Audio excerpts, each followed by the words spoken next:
I don't like this video. I don't like that he's encouraging people to stop doing great exercises that are effective, that are not actually dangerous. This is not dangerous. It's not contraindicative. It's not an exercise you should avoid. Just because there's a couple exercises that are better doesn't mean you need to quit doing the exercises that you love.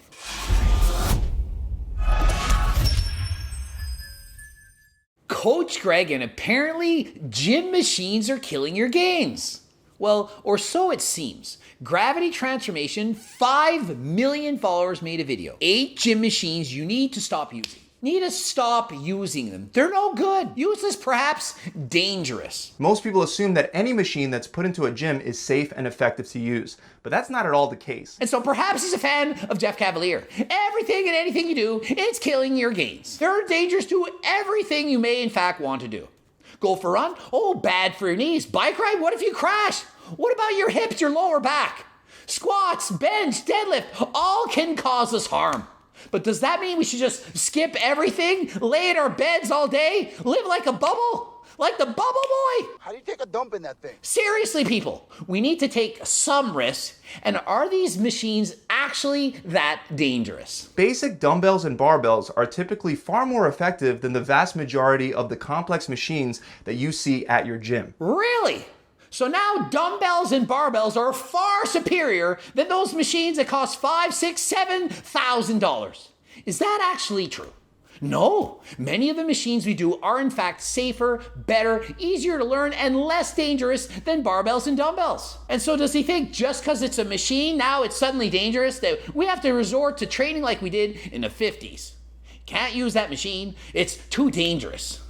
This couldn't be further from the truth, and in fact, most machines are safer than barbells and dumbbells. That's right, safer. Easier to learn for the extreme beginner. You walk in, don't know what to do. They have pictures and diagrams saying, do this, do that.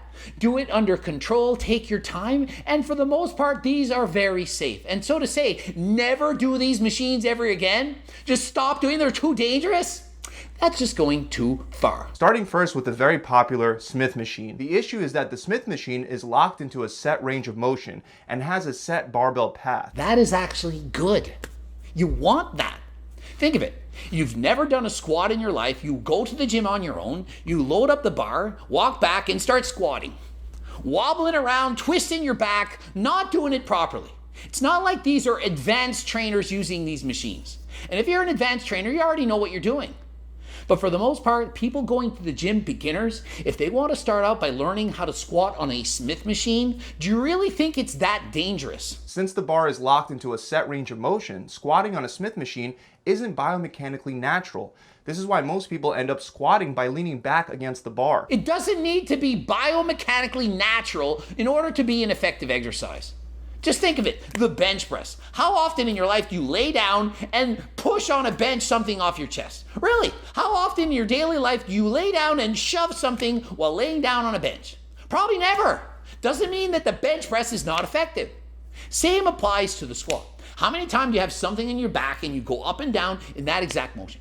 Probably never. Doesn't mean it doesn't effectively build the quads, glutes, hamstrings, and so on. And so he says, oh, it's much better to do a real squat. Then he shows the guy who leans back and throws the bar off his back. Does that look safe? Guess how many times I've been injured doing the Smith machine squat? A zero.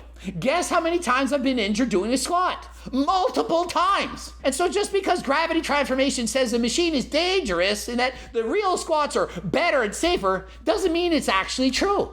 Doing actual squats is in fact very dangerous for most people, especially those who are ego lifting using very heavy weights. And so my advice, there is absolutely nothing wrong with using a Smith machine to learn the exercise. And if you eventually want to venture out and do barbell squats without the machine, power to you. There is nothing wrong with doing both. You're not going to be working your stabilizer muscles since the bar is locked and already stabilized for you, and will only provide a small fraction of the results that you can get from doing these exercises with regular barbells and dumbbells. And I mean, come on.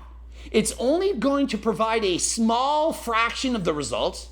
If I'm a newbie and I'm watching this video and I'm doing the Smith machine compared to squats, I'm going to think, wow, all these months I've been doing the Smith machine, only getting a small fraction of the results? What, 10% of the results? Of course not. If you're in the gym training hard, doing things properly, whether it's a machine, free weight, barbell, dumbbell, so on, you're going to get almost the exact same overall results. You really think it's that big a difference? Oh, that person uses barbells and dumbbells, probably going to put on 10 pounds in their first year. Me, I use machines, probably only gain 1 or 2.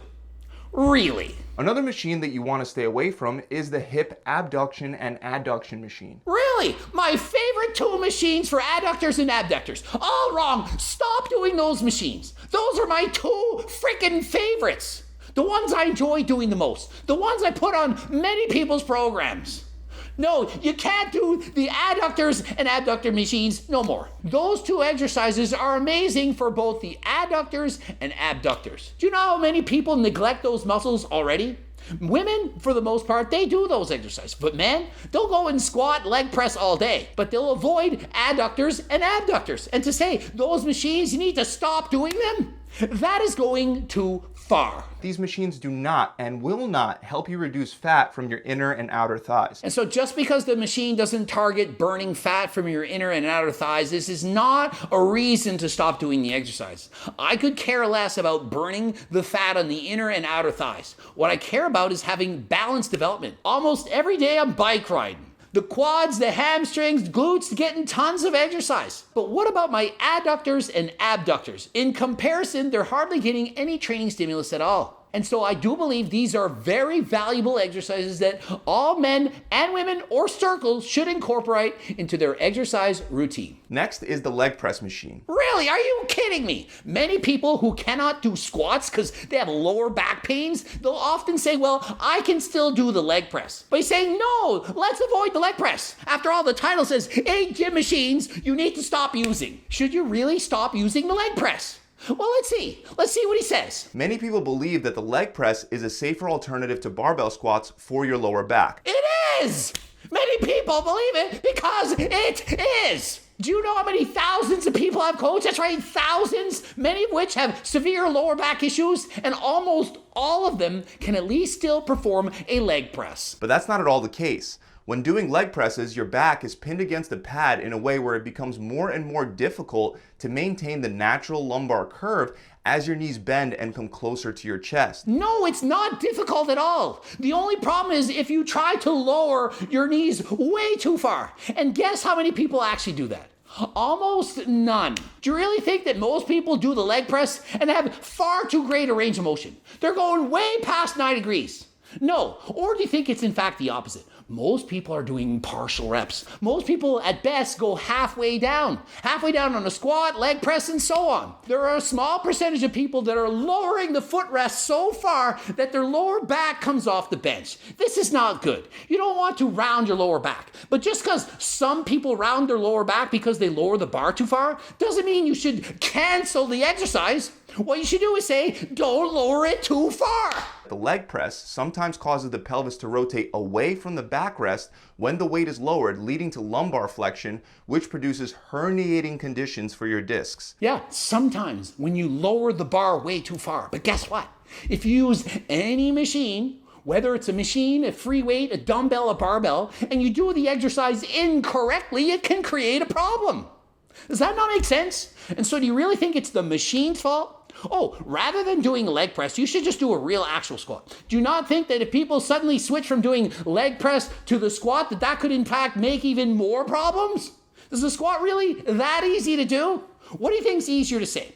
Let's just not lower the bar too far on the leg press, or let's squat with perfect form. Which do you think is easier to do? Which do you think would be more effective for a beginner?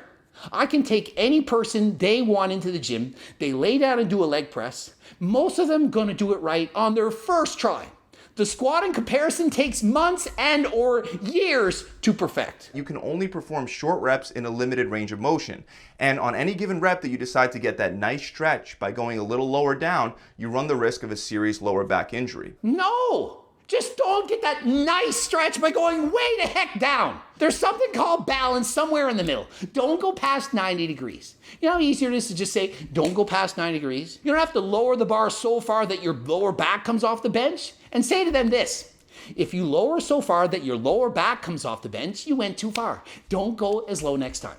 Do you know how easy that is to learn? Even children can do this. And so rather than discouraging people from doing the leg press, which is a very simple exercise for most people to do, why not say, yeah, use the leg press, just don't go too far. And so what is he said to do? Do them one leg at a time.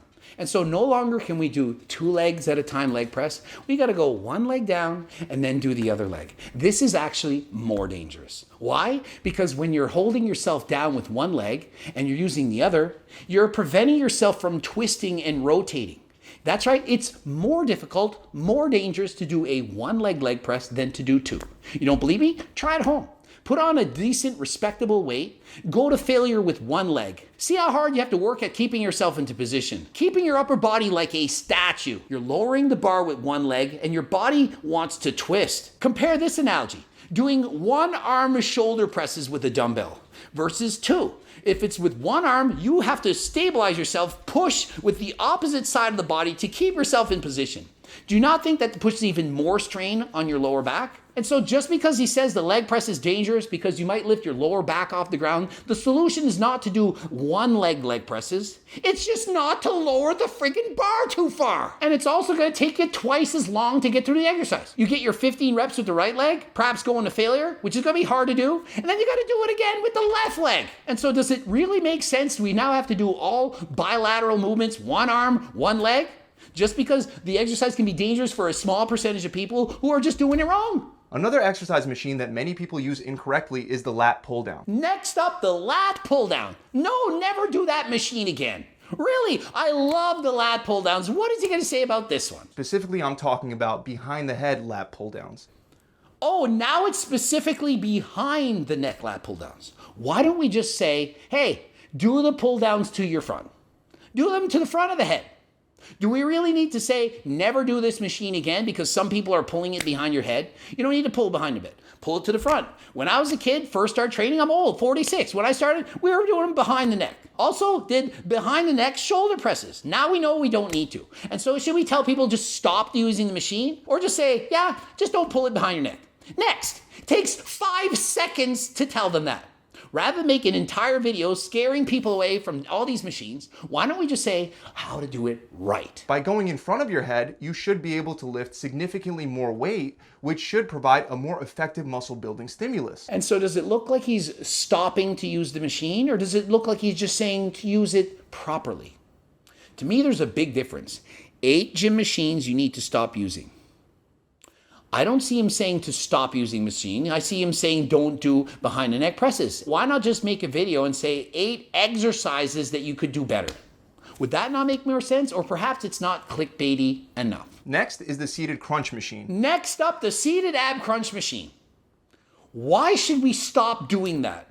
I like a seated ab crunch. I don't train my abs very often anymore, but used to like that machine. And so do you actually need to stop doing an exercise that you enjoy? Does it not actually work your abdominals?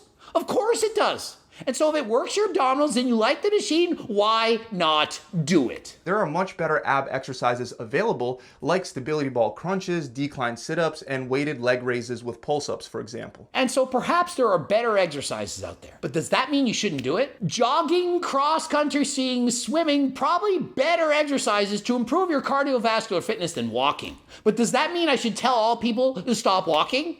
Stop walking. Running is better. Yeah, it's better at getting your heart rate up and it's going to work you out harder. But does that mean it's actually better? What if you enjoy walking more? What if that's what you like to do? I don't like this video. I don't like that he's encouraging people to stop doing great exercises that are effective, that are not actually dangerous. This is not dangerous. It's not contraindicative. It's not an exercise you should avoid. Just because there's a couple exercises that are better doesn't mean you need to quit doing the exercises that you love. You're also going to do 0 for your deep tissue core stabilizer muscles. If you continue to increase the weight load that you lift on this machine without strengthening those stabilizer muscles with other exercises first, you will highly increase your risk of injury to your spine. Does he really think you're not training your stabilizer muscles and any other exercise you're doing during the gym? Oh, stop this exercise because during this specific ab crunch exercises, you're not working enough of your stabilizer muscles. Do you not think you're working out your stabilizer muscles during all the other exercises you're doing during the day? Squats, deadlifts, bicep curls, tricep press downs, the list goes on and on. You don't have to train every single freaking muscle, including the stabilizers, during every exercise that you do. It's called having balance. A little of this, little of that. Don't avoid doing the exercise that you love. In fact, do those. People who stick to their exercises and keep training for the long haul, they do it because they like doing the training that they're doing. Think of it. I like bike racing. I've been doing it for several years now. If I didn't like it, probably wouldn't do it. And so if you cut out all the exercise that people want to do, the fun ones, and you say, just do this because it's the most effective, they're not going to do it. They're going to give up. They don't want to do it. So better advice, find the exercises that you enjoy doing and do them. Another set of machines that I would not use are the Selectorizer chest press and shoulder press machines. Avoid these machines because it has a specific motion that you have to do. Is that really that bad? Is it really that dangerous? The answer is no. No, it's not. There is no unilateral option to train each side separately the way there is with hammer strength. I don't want to train each side separately. I like training them at the same damn time. There's also no stabilization component involved in these exercises. Again, you don't have to train every stabilizer muscle during every single exercise. You're allowed to have variety. Guess what? You can do the bench press, and then when the bench press is over, you can use the chest press machine. That's right, you can use the chest press machine. And guess what? If you train at home and you have a chest press machine and you don't have free weights, it's okay. It's not gonna ruin your body, your physique. It's not dangerous. He's greatly exaggerating just how dangerous these exercises are. It's not as dangerous as it looks. It would be equivalent to saying you gotta stop jogging because, hey, you're putting so much pounding on your knees, your ankles, you're probably just gonna end up with sore damaged knees, need surgery, and shin splints. So stop running. Never run again. That's equivalent to doing what he's doing here. I did, of course, want to mention other exercises that you should not be doing, like upright rows, but upright rows are usually done with a barbell rather than a machine, so I left it out. And just think of how clickbaity this is. He has other exercises that he doesn't want us to do, but those are done with barbells or dumbbells. And this video, it's about 8 machines you need to stop doing. And so rather than just titling the video, 8 exercises you shouldn't do, or 8 alternatives to 8 exercises you're doing, he has to clickbait it in a way to make it look like the machines are all bad. And so quite literally, he's saying, for example, upright rows are really dangerous. Clearly, those are done with barbells. And so why are we mentioning these here? This video is about shitting on machines, and now we're shitting on barbells. So what are we just shitting on everything? Don't use dumbbells, barbells, machines, all's bad, don't move.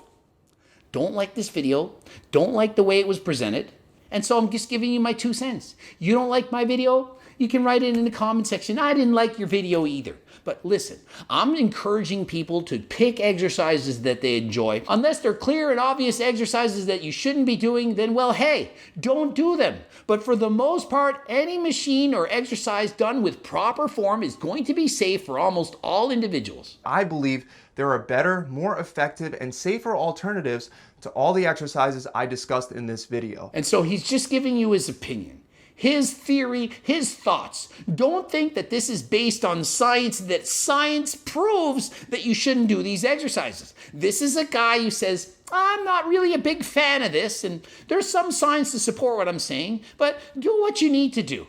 Do what you feel is best. And so he's given you his 2 cents. I've given you mine. So now you have 4 cents. Add in one of your own. You got a 5-cent decision to make. Choose what you want to do. Train the way you want. Ending it here. GregDoucette.com for coaching. Greg Doucette IB Pro. And obviously you can get my free training program. That's right. It's free. Want to learn how to train free, no cost to you? Click the link in the description. Become a newsletter subscriber. Hope you noticed the background. This just came in. Just did this morning. Hard copy versions of the cookbook. Also, the training books, they've come in as well. Check out the bloops. Watch at least one of them. Subscribe, click the bell button. Please comment, give me your thoughts. Also, please go to GregDoucette.com for coaching plans as well as phone consults. And until next time, I am out.